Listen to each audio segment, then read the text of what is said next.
Alors nous sommes arrivés d'Af Kouf Yud Het, de Bava Metzia Kouf Yud Het, pour donc le dimanche 24 Tevet. Nous sommes arrivés, il nous restait encore donc la Mishnah de Kouf Yud Zayin Amud Bet, donc les 8 dernières lignes, Mishnah, nouvelle Mishnah. Vechen Betabad Shehu Banui Besela. Virinna Ahat al Gabav. La Mishnah, on a parlé là donc la veille de une maison avec un étage au-dessus qui se sont effondrés. Que le premier étage donc ici ouvert. Là on nous dit ici le cas d'un pressoir qui est construit sur un donc Banui Besela, donc dans un rocher. C'est-à-dire dans un rocher on a creusé, on a fait un pressoir d'olive. Verina Ahat al Gabav, et le monsieur au-dessus du rocher, il y a quelqu'un qui a planté donc une guinée, un jardin avec il a cultivé des choses. Et voilà que Vinifhat, c'est-à-dire donc le jardin, il s'est troué parce que justement le toit du pressoir, en fait, il s'est troué. Alors la Mishnah dit,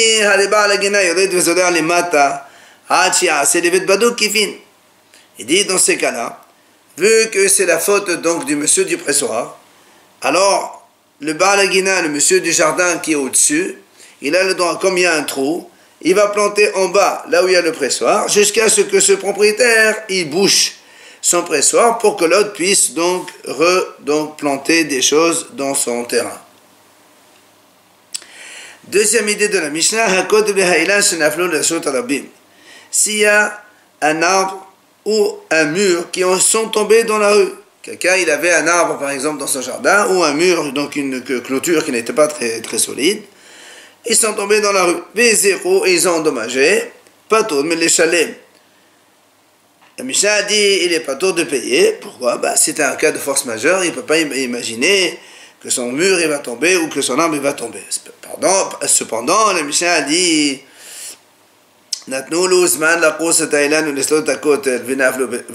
si maintenant on savait qu'il avait un arbre un petit peu branlant ou une clôture un peu donc qui va tomber, et on l'a prévenu, on lui a donné un délai pour le faire, et malgré tout ils sont tombés.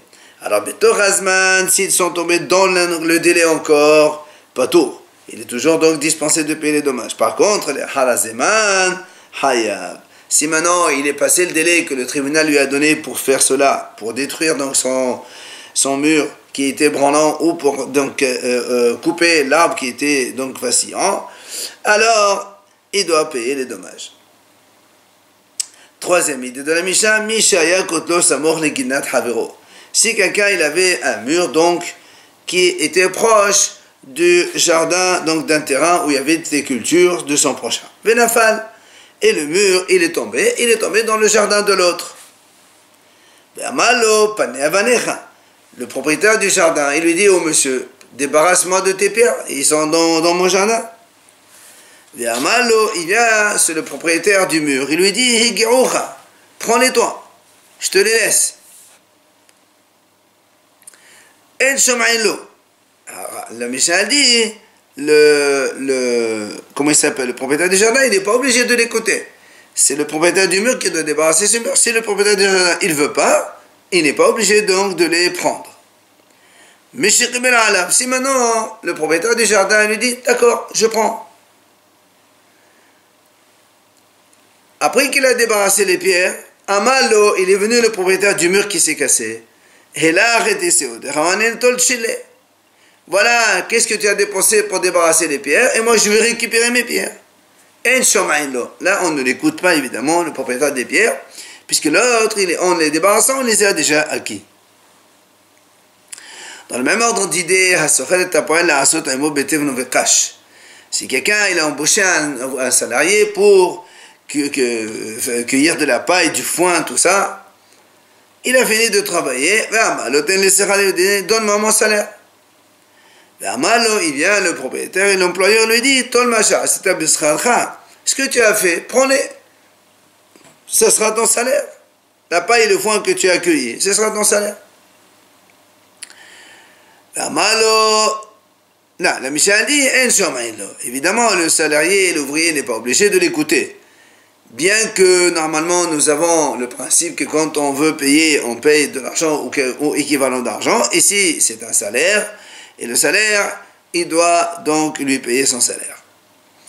Maintenant, M. Rebel Alav, si maintenant le salarié il a accepté, et donc de prendre ce foin, et ça n'était pas en tant que salaire. Il vient ensuite, l'employeur lui dit non, voilà ton salaire, et donne-moi moi la paye de foin. Évidemment, on ne l'écoute pas. Elle revient sur l'idée, bien sûr, donc la première idée de la Mishnah, quand il y a le pressoir qui était donc au-dessus duquel se trouvait un jardin, et donc le plancher s'est effondré, c'est-à-dire le toit du pressoir s'est effondré, du coup le jardin il s'est trouvé. Nifhata, là aussi, la Gemara dit Rav Amad Berouba, comme on a vu dans la maison, les deux maisons l'une sur l'autre, la même marloquette.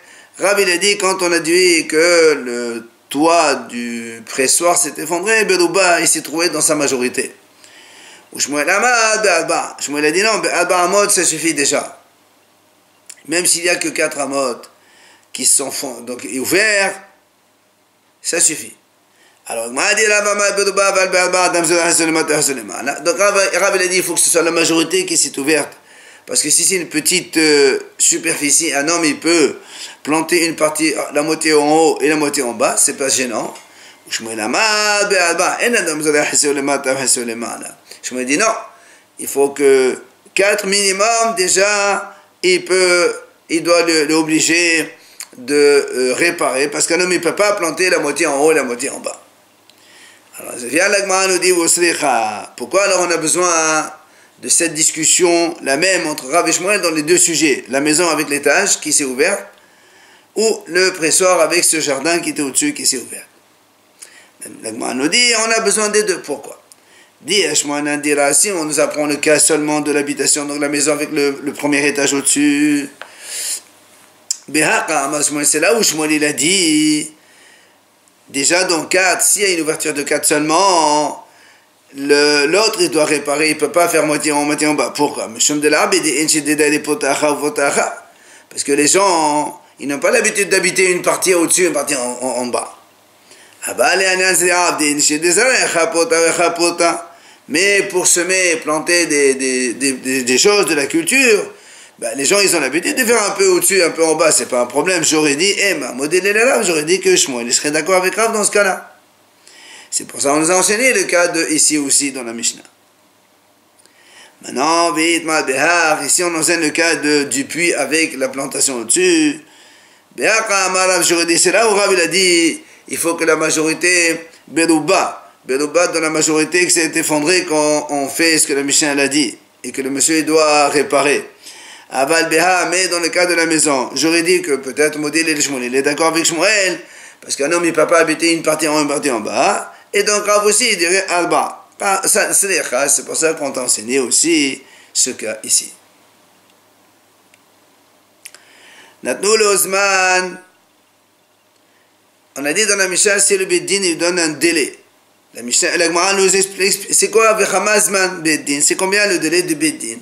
Quand il voit qu'il y a un mur qui va tomber ou qu'un arbre va tomber, combien le Beddin il donne un délai pour enlever ça? Amar Rabbi Yohanan, c'est le Shimyon. Bien Rabbi Yohanan il dit 30 jours. Après on a vu donc l'autre idée de la Mishnah, Mishaya Kotlo, si quelqu'un il a vu un mur qui allait tomber, il est tombé sur le voisin, dans le jardin du voisin, il lui dit, le propriétaire du jardin débarrasse tes pierres, l'autre dit prenez, on a dit on n'écoute pas. Et si maintenant on a dit, aussi maintenant le propriétaire du jardin il a dit d'accord je les prends, je les débarrasse moi-même, il les a pris, l'autre, le propriétaire du mur cassé, il ne peut pas lui dire voilà ce que tu as dépensé pour donnez-moi, on ne peut pas y faire ça. Alors vient le Gemara dit quand la Sefa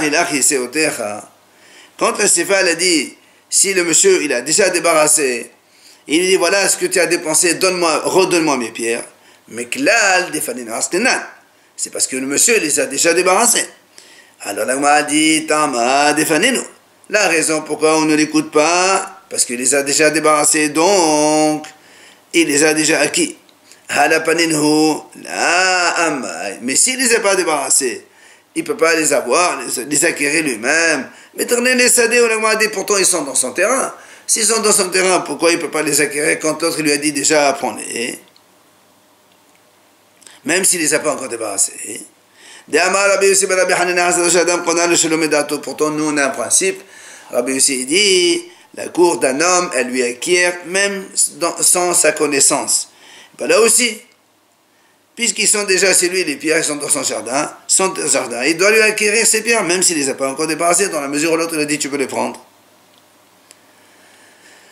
Vient la Gemara, elle répond, non, quand est-ce qu'on a dit que la cour d'un homme lui acquiert des choses?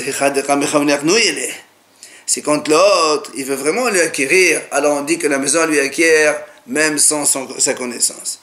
Mais ici, l'intention le propriétaire du mur qui s'est cassé, il ne voulait pas lui acquérir. Il voulait juste, il voulait se débarrasser, il dit non, moi j'ai pas le temps de débarrasser, prends-les toi. Donc c'est pour ça que la Hatser n'est pas rona que seulement si lui-même il les a débarrassés et il en a fait l'acquisition. On a eu exactement le même cas avec le monsieur qui a donc embauché. Premièrement, la Mishnah a raconté le mur qui est tombé dans le jardin du prochain. Et après, l'employeur qui a employé un ouvrier pour travailler dans la paille le foin. Après, il lui dit prends-les-toi en tant que salaire. On a dit on n'écoute pas. Si après il les a pris, l'autre lui dit redonne-moi, je te donne ton salaire. On a dit non plus, on n'écoute pas. Pourquoi on a besoin d'enseigner ces deux cas? La Gemara a dit on a besoin des deux cas. Pourquoi? Si on nous apprend le premier cas, c'est-à-dire le cas où le mur il est tombé dans le jardin du voisin, alors quand le monsieur le propriétaire des pierres, il lui dit au propriétaire du jardin, voilà, prends-les les pierres. On a dit on n'écoute pas. Pourquoi? Parce que le propriétaire du mur n'a pas à payer un salaire au propriétaire du jardin. Mais ici, où l'employeur doit de l'argent de toute façon aux salariés, j'aurais pu penser que quand il dit prends-les la paille et le foin, il doit les prendre. Pourquoi? Hachamim disent de façon générale, quand quelqu'un il te doit de l'argent, tu prends n'importe quoi. Alors là aussi j'aurais dit peut-être que quand l'employeur lui dit prends la paille, eh bien il doit les prendre le salarié. C'est pour ça que la Mishnah t'a dit non. Si maintenant on t'enseigne le cas justement du salarié avec l'employeur comme quoi il ne peut pas les prendre.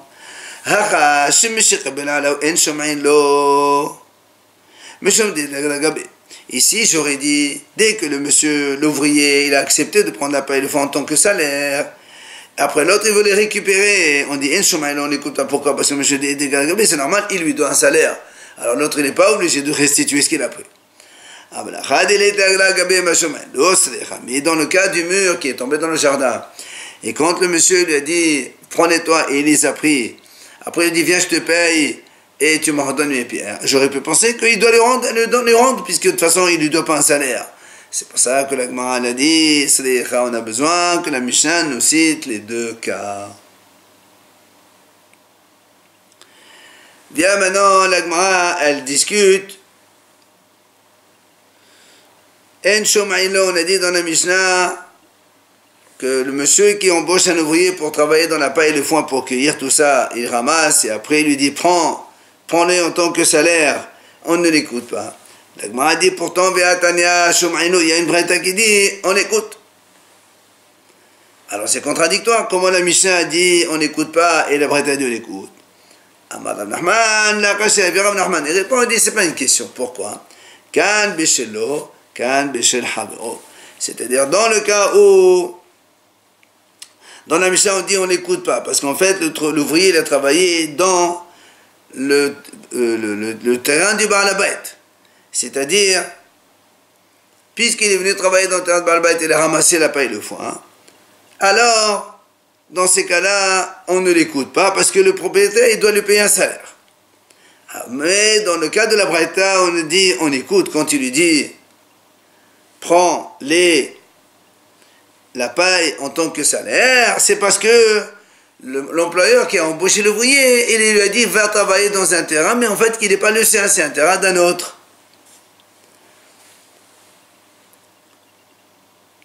Alors Amal et Rabba et Rav Nachman, Rabba il vient objecter contre Rav Nachman, il dit comment? On a dit quand il vient travailler dans son propre terrain, pourquoi on ne l'écoute pas quand l'employeur lui dit prends la feuille et foi en tant que salaire parce que il doit lui payer un salaire, le monsieur. Alors, mais même si un employeur, il dit à un ouvrier, il vient travailler dans un terrain qui n'est pas le sien, et l'ouvrier il a travaillé, c'est le monsieur, l'employeur, qui doit le payer. Pourquoi dans ce cas-là tu as dit Shemaino, il peut prendre la paille? Détané à la preuve. Après tu as dit un monsieur il embauche un ouvrier pour travailler, mais là en fait il lui a montré un terrain d'un voisin. Il a travaillé. Alors la Braïta a dit c'est lui qui doit le payer complètement. Et après, c'est le monsieur, l'employeur, qui va dire au balabait de lui payer ce qu'il a payé pour l'autre. Alors, quelle est la différence que ce soit son terrain ou le terrain du voisin? C'est la même chose, le propriétaire doit un salaire, donc il faut qu'il paye. Alors, pourquoi tu dis dans la Braïta que quand c'est le voisin, il peut lui donner la paille en tant que salaire? C'est pour ça que Rav Nachman dit non, c'est pas une question. La différence, c'est que, dans la Mishnah, quand on a dit il ne peut pas lui payer de la paille et le foin, il doit lui payer de l'argent, c'est le sien, c'est son propre terrain. Et dans le cas de la Braïta, on a dit, on écoute, il prend ce qu'il a trouvé, la paille et le foin, ce qu'il a ramassé, c'est parce que là-bas, on parle de Hefker. En fait, il lui a dit, va chercher ça dans un endroit Hefker abandonné. Il lui a dit, prends-les en tant que salaire, et il les prend. Alors, l'objecte, Rava, il objecte contre Rav Nachman, contre cette réponse. Il lui dit, pourtant, nous, c'est quand un ouvrier travaille chez quelqu'un, et il trouve un objet perdu, c'est à lui. Et maintenant, quand est-ce qu'il lui appartient? C'est quand le Baal Habait lui a dit, viens sarcler avec moi, c'est-à-dire enlever les mauvaises herbes du jardin. Ou bien il lui a dit, viens creuser avec moi dans le sol, dans le terrain.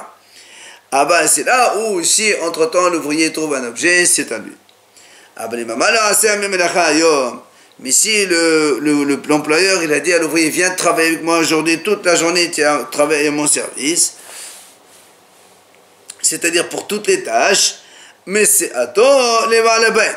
Quand il trouve un objet perdu, alors il appartient au Baal Habait. Pourquoi? Parce que tout le temps qu'il est à son service, tout ce qu'il fait, ça appartient au Baal Habait. Donc tu vois bien que quoi?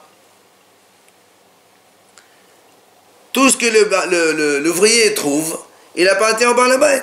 Là aussi, chez nous, quand tu lui as dit, va ramasser du Hefker, or, l'ouvrier, il travaille pour le compte du Baal Habait, donc ça appartient au Baal Habait. Alors comment tu dis dans ces cas-là, il peut lui dire prends-les toi-même du Hefker en tant que salaire. Normalement, il doit lui payer un salaire, comme si qu'il travaillait chez lui. Et là, Rav Nachman. C'est pour ça qu'il vient Rav Nachman, il répond autrement. Il dit, la kasha, il n'y a pas de question. Kan beharbaha, kan behabbata. À dire, Rav Nachman, il dit, la différence, c'est que dans la Mishnah, quand on a dit qu'on n'écoute pas l'employeur, ça veut dire qu'il faut qu'il lui paye de l'argent, c'est parce que beharbaha. Ça veut dire que l'ouvrier, il a soulevé ses pailles et ses foins. Donc comme il les a soulevés, donc du coup, ils appartiennent déjà au propriétaire, et c'est pour ça que le propriétaire doit lui payer un vrai salaire.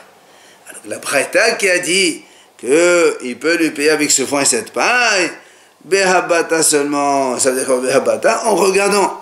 Ça veut dire que le monsieur, l'ouvrier, en fait, il était là uniquement pour surveiller, par exemple, d'avoir des frères, quelque chose qui était, donc il a dit, tu surveilles, il les a pas soulevés, il n'a pas fait de kinyan. Du coup, quand il lui a dit, prends-les en tant que salaire, eh ben lui, Zocheotam, en les soulevant, l'ouvrier lui-même, ils sont à lui en tant que sahar, salaire. Amar Rabba, il vient Rabba, il nous dit, Habata behefker tanaehi. En fait, le fait de surveiller quelque chose qui appartient au hefker, ça c'est une mahlok de Tanaïm. Maintenant, comme il ramène ici, la Mishnah dit, Shomre sfihi shvi'it. Ceux qui gardaient la culture qui poussait pendant la 7e année. On sait que la 7e année, c'est la sorte de travailler la terre. Mais comme on a besoin de l'orge pour Minhat HaOmer, qu'on amène le 16 Nissan, et aussi le blé pour le jeter à l'herbe de Shavuot. Or, d'où on prend ça? De Sfihim, c'est-à-dire la culture qui pousse d'elle-même. Or, comme on a peur que les gens ils viennent et les prennent, et qu'on a besoin d'une certaine quantité, alors on met des gardiens pour garder un terrain, pour qu'il n'y ait personne qui vienne prendre ça. Donc ce sont des gardiens qui sont au service du Beth Amikdash. La Mishnah dit, d'où ils prennent leur salaire, c'est-à-dire la caisse du Beth Amikdash. Rabbi aussi Omer, Rabbi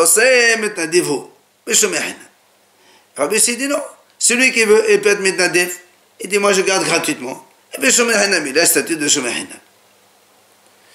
Alors viennent les Hachamim, ils disent, si tu dis ça, dans ces cas-là, si tu dis que le gardien, il est mitnadev pour surveiller ça, il est que Shomer Hinam, dans ces cas-là, cet Omer et ce Shter Lehem, ils ne sont plus Korban Tzibur, puisque le gardien qui les surveille, il les a acquis en les regardant seulement, alors, pardon, ça c'est, la Mishnah dit comme ça. Ça c'est la discussion entre Rabbi et la Hachamim. C'est là où la Gemara déduit, c'est quoi le problème entre Hachamim et Rabbi aussi? Là où Hachamim fait, n'est-ce pas que c'est ça la mahloket?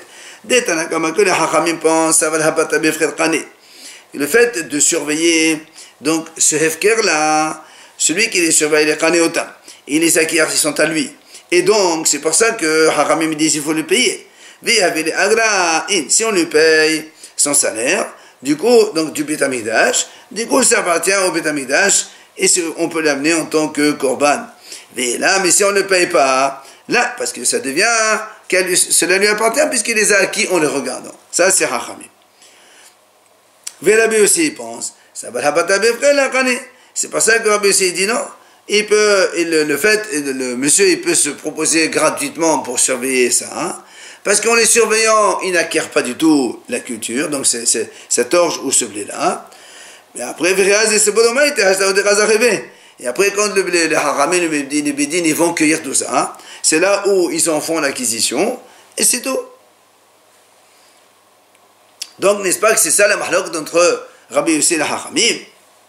Comme il a dit Rabba que dans la Habata Behefker, donc un il dit c'est Sekhani la Hachamim, et Rabbi Yossi dit c'est pas Koné.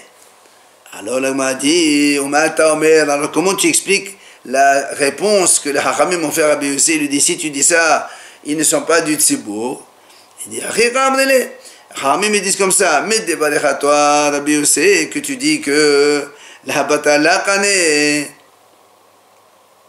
Dans ces cas-là, les dvarés, donc à nous, que nous on dit que c'est le batala frère kané, alors donc selon nous, effectivement, les hommes ne viennent pas de Tzibour si tu dis que c'est koné.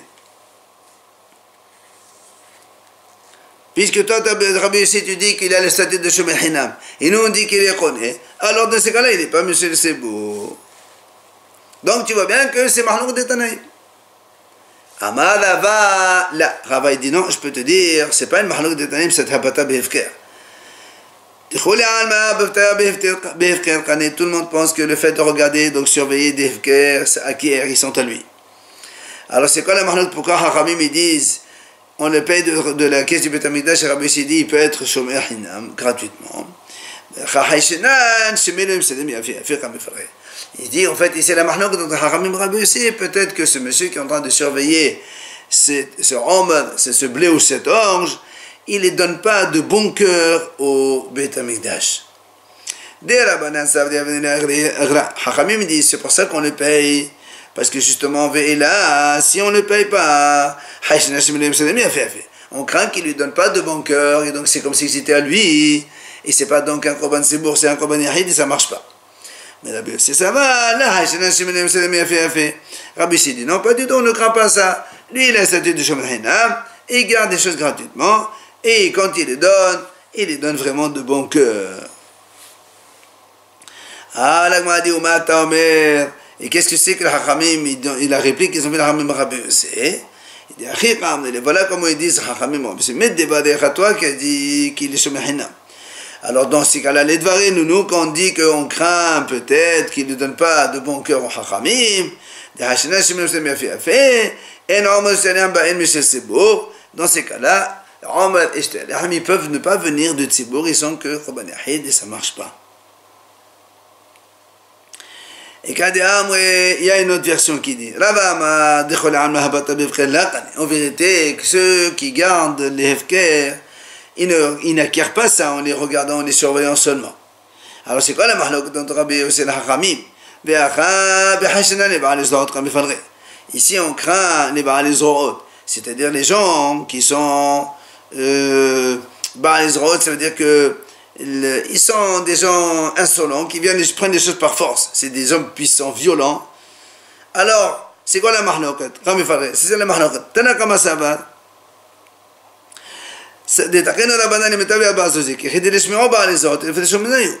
Il dit, pourquoi Hachamim ont dit qu'il faut lui donner un salaire? Comme ça, les gens les hommes puissants et violents, quand ils savent qu'on lui a donné 4 zouz, enfin, on a payé ce surveillant, alors ils savent que c'est Hekdesh, du coup, ils ne vont pas venir les prendre par force. Ça veut dire que si tu ne les payes pas, ils vont les prendre par force. Mais Rabbi Yossi, ça va. Rabbi Yossi dit non, là, taquez-nous. On n'a pas donc instauré de payer ce monsieur. Donc il surveille gratuitement. Ils ne craignent pas que les hommes violents ils viennent prendre cette culture. Ah, la Gemara dit Umata Omer. Et qu'est-ce que c'est la réplique qu'ils ont fait le Hachamim à Rabbi Yossi? Quand il lui a dit, voilà comment on lui dit Hachamim à Rabbi Yossi. Mais selon tes paroles que toi tu as dit, il est Shomel Hinam. Alors les Dvarim, que nous, on craint justement que les Baal Ezraot,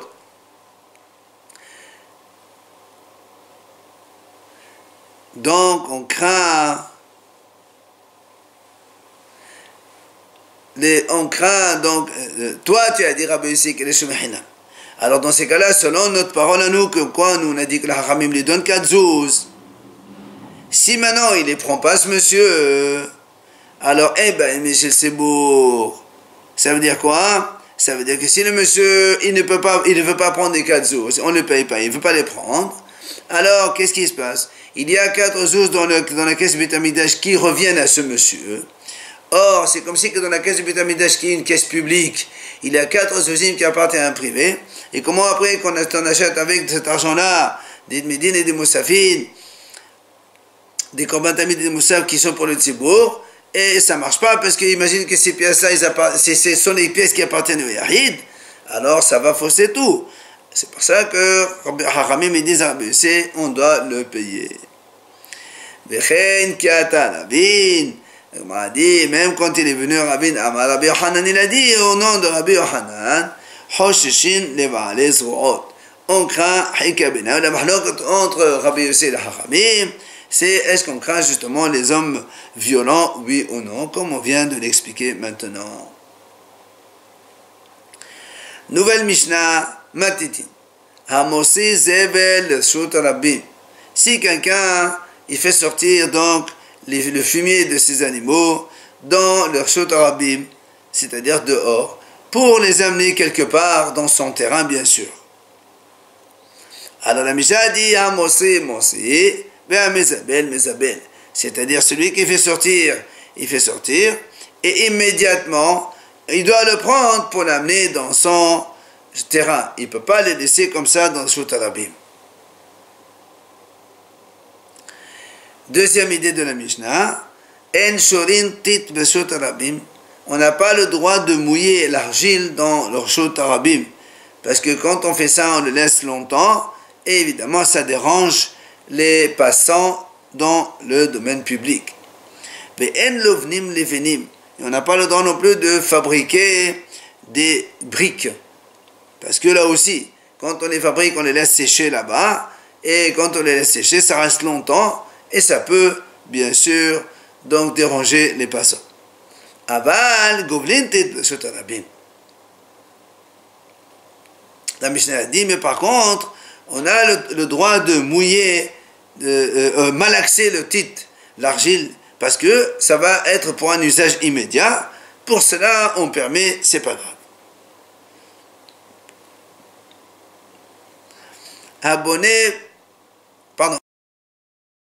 Aval l'olevini. Mais on n'a pas le droit non plus de malaxer l'argile pour faire avec des briques, les briques, parce que là aussi on est obligé de les laisser longtemps sécher et ça dérange les passants. Abonné beshut harabim. La Mishnah dit, si quelqu'un maintenant il a un chantier, il doit faire donc des travaux dans sa maison, et il est dans beshut harabim. Mevi avanim, mevi, pe abonné, bonnet. Celui qui amène les pierres, donc celui qui fournit les pierres pour la construction, il amène, et celui qui construit, il est obligé de faire ça rapidement, c'est-à-dire il ne peut pas laisser longtemps ses pierres à l'extérieur, parce que ça dérange les passants.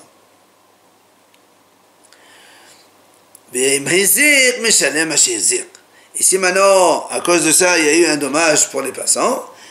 N'importe quel, que ce soit la paille, enfin le fumier, les briques, les pierres, tout ce qu'on a dit tout à l'heure, tout cela, s'il a endommagé, alors il doit payer.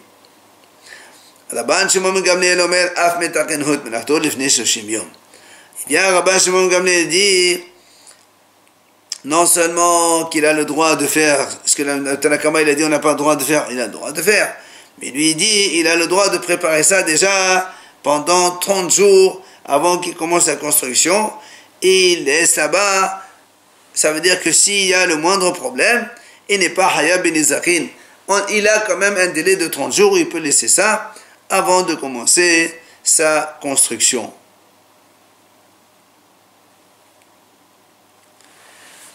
Alors,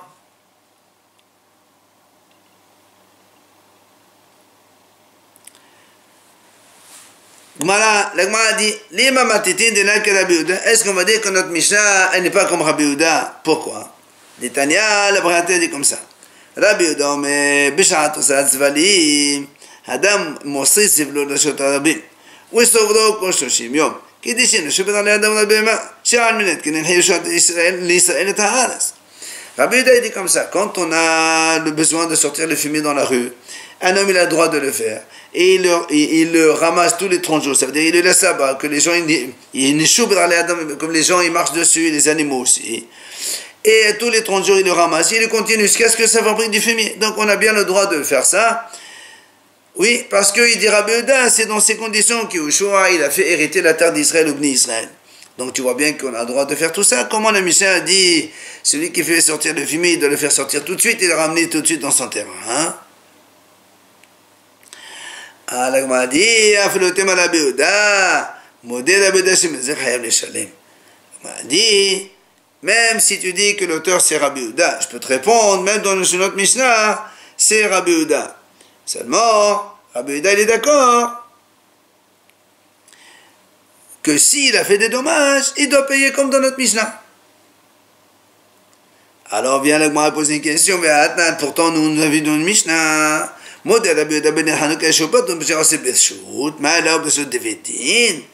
on a vu dans une Mishnah que Rabbi Yehuda il a dit, quand un homme, par exemple, il allume le verre de Hanouka, il les met donc à l'extérieur de son magasin, et là-bas il y a un chameau qui passe avec du lin et ça brûle, il n'est pas responsable. Rabbi Yehuda dit pourquoi? Parce qu'il est birchout. Ça veut dire quoi birchout? Ça veut dire avec l'autorisation du Beddin. Or, tu vois bien que là aussi, le Rabbi Yehuda dit on a le droit de, selon les normes, les conventions de Yehoshua quand il a fait hériter la terre d'Israël, donc il a une autorisation du tribunal de faire sortir son fumier. Alors comment tu me dis que Rabbi Yehuda est d'accord que s'il y a un dommage il paye? On voit très bien que Rabbi Yehuda dit que même s'il endommage il ne paye pas. Ah, la Gemara dit non, là, shoot des mitzvahs. La Gemara dit ici c'est pas le shoot des bédines, c'est la mitzvah de Hanouka qui lui fait que s'il endommage, il est pas tour. Mais Soud Bedin, Vadaï, Rabbi Yehuda, comme dans notre Mishnah, il dit il faut qu'il paye. Ah, l'Agma leur repose une question, Beatania, pourtant, Kol Elu She'amru, Motani Nekalkel Besod Arabim, Imizrahem Leshalim, Rabbi Yehuda Poter. On m'a dit, pourtant, il y a une braïta qui dit, tous ceux qu'on a dit, ils ont le droit de faire des choses dans la rue, c'est-à-dire donc salir, ou mettre des choses dessus. Et même si Yehoshua il permet ses motards, mais de toute façon, il mesure, s'il a fait un dommage avec ce qu'il a fait, il doit payer les dommages. Par contre, la poter, tu vois bien que même avec l'autorisation, et même que les Hachamim ont autorisé, Rabbi Yehuda dit, si on a endommagé, il n'est pas trop de payer les dommages. Alors, comment tu dis que notre Mishnah, elle dit par contre que s'il endommage, il faut qu'il paye, donc ça peut pas être Rabbi Yehuda. Ella mehavata matitin de la Rabbi Yehuda. La Gemara conclut, elle était obligée de dire, on est obligé de dire qu'en fait notre Mishnah, eh bien, elle n'est pas comme Rabbi Yehuda. C'est-à-dire, même si on a dit, on a le droit de sortir le fumier pour, donc, comme il a dit Rabbi Yehuda, il peut le laisser, donc, le ramasser tous les 30 jours. Dans tous les cas, il doit, si il a il a fait des dommages avec cela, il est obligé de payer, et pas comme il a dit Rabbi Yehuda. Dans ce cas-là, Rabbi Yehuda, il a dit que c'est pas tout.